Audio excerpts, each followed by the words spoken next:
നീരജ് അഞ്ചാമത്തെ ഊഴം.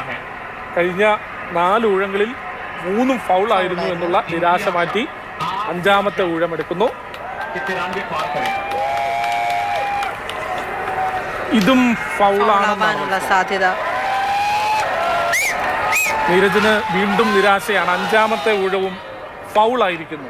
തുടർച്ചയായി 3 ഫൗളുകൾ, മൂന്നാമത്തെ ഊഴവും 4ാമത്തെ ഊഴവും 5ാമത്തെ ഊഴവും ഫൗളായി എന്നുള്ള നിരാശാജനകമായ സാഹചര്യം. പ്രതീക്ഷ എന്തുകൊണ്ട് അറ്റുപോകുന്നു എന്നുള്ളതാണ്. നമ്മൾ ഒരുപാട് പ്രതീക്ഷിച്ചിട്ടുണ്ടായിരുന്നു. ഇനിയുള്ള 2 ത്രോയിലും മികച്ച പെർഫോമൻസ് ആയിരിക്കുമെന്ന് നമ്മൾ കരുതിയിട്ടുണ്ടായിരുന്നു. പക്ഷേ 2ാം ഊഴത്തിൽ മാത്രമാണ് നീരജ് മുന്നിലേക്ക് വന്നത് എന്നുള്ളതാണ്. 89.45 ആ ഒരു സ്കോർ ബോർഡിൽ. 5ാം ഊഴവും ഫൗളായതോടുകൂടി തന്നെ സ്വാഭാവികമായും ആ 1ാം സ്ഥാനത്തുള്ള നദീമാണ് ഇപ്പോൾ മത്സരിക്കുന്നത്. ഏതാണ്ടൊക്കെ ഒരു സ്വർണ്ണ മെഡലിലേക്ക് നീങ്ങുന്നു എന്ന് വേണമെങ്കിൽ പറയാം. നദീമിന്റെ അടുത്ത ത്രോ, നദീം തന്റെ 5ാമത്തെ ഊഴം എടുത്താണ്. അത് കൃത്യമായിട്ടും 90-ന് താഴെയാണ് വന്നിട്ടുള്ളത്.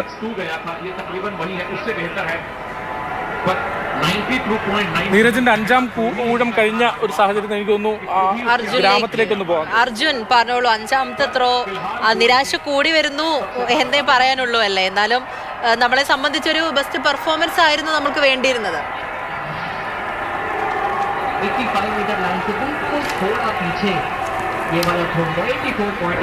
പൂജ, നിരാശ കൂടി വരുന്നു. ഇനി ഒരു ത്രോ മാത്രമാണ് ബാക്കിയുള്ളത്. പക്ഷെ അപ്പോഴേക്കും കാര്യങ്ങളൊക്കെ ഏകദേശം തീരുമാനമായ രീതിയിലേക്കാണ്. ഇവിടെ ഒന്നാമത് ഈ കളി കാണുമ്പോൾ നമുക്ക് മനസ്സിലാവുന്നതും അതുപോലെ തന്നെ മറ്റ് ആളുകളുടെ പ്രതികരണത്തിൽ നമുക്ക് മനസ്സിലാവുന്നത് 2ാം സ്ഥാനത്ത് തന്നെയാണ് ഇപ്പോഴും നീരജ് ചോപ്ര ഉള്ളത്. 89.45 മീറ്റർ. ഒന്നാമത് ഇപ്പോഴും 92-ലധികം എറിഞ്ഞ് അർഷാദ് നദീം തുടരുന്നുണ്ട്. അദ്ദേഹത്തിന് ആ 2ാമത്തെ ഊഴത്തിന്റെ ലെവലിലേക്ക് വരാൻ ഇപ്പോൾ സാധിക്കുന്നില്ല. എന്തായാലും ആളുകളിൽ ആ ഒരു നിരാശം ഇപ്പോഴും ഉണ്ട്.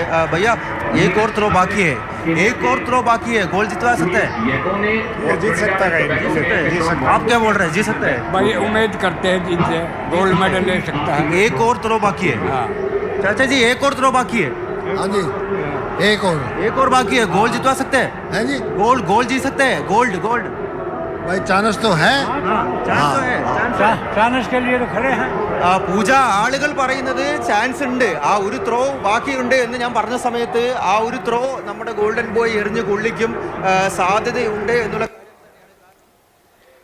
ശരി, അവിടെ നീരജെ സംബന്ധിച്ചിടത്തോളം ഈ തുടർച്ചയായ ഫൗളുകൾ വരുന്നത് ഒരു സമ്മർദ്ദത്തിന്റെ കൂടെ ഭാഗമായിട്ടായിരിക്കാം. കാരണം ഈ 90 എന്നുള്ള ആ ലാൻഡ് മാർക്ക്, 90 എന്നുള്ള മാർക്ക് കടക്കുന്നതിന്റെ അല്ലെങ്കിൽ കടക്കാനുള്ള ശ്രമത്തിന്റെ ഭാഗമായിട്ട് ലൈനിലേക്ക് കൂടുതൽ ചേർന്ന് എറിയാൻ ശ്രമിക്കുന്നതാകാം ഒരുപക്ഷെ ഈ ഫൗളുകൾ തുടർച്ചയായിട്ട് വരുന്നത്. അത് തുടർച്ചയായി 3 ഫൗളുകൾ വന്നു, മൊത്തം 4 ഫൗളുകൾ വന്നു. അപ്പോൾ ഒരുപക്ഷെ ആ 90-ന്റെ ആ സമ്മർദ്ദത്തോടു കൂടി ലൈനിനോട് ചേർന്ന് എറിയുന്നതുകൊണ്ടായിരിക്കാം ഒരുപക്ഷെ അത് മറികടക്കാനുള്ള സമ്മർദ്ദം കൊണ്ടായിരിക്കാം ഒരുപക്ഷെ. പക്ഷെ എങ്കിലും നീരജിന്റെ ആ 2ാമത്തെ ത്രോ തന്നെയാണ് ഹൈലൈറ്റ്. 89.45 എന്ന ആ ഒരു പെർഫോമൻസ് അത് ഇതുവരെ മറ്റാരും കഴിഞ്ഞിട്ടുമില്ല. അതാണ് നമ്മളുടെ ഏറ്റവും അവസാന നിമിഷത്തിലെ ഒരു പ്രതീക്ഷയായിട്ട് നിലനിൽക്കുന്നത്.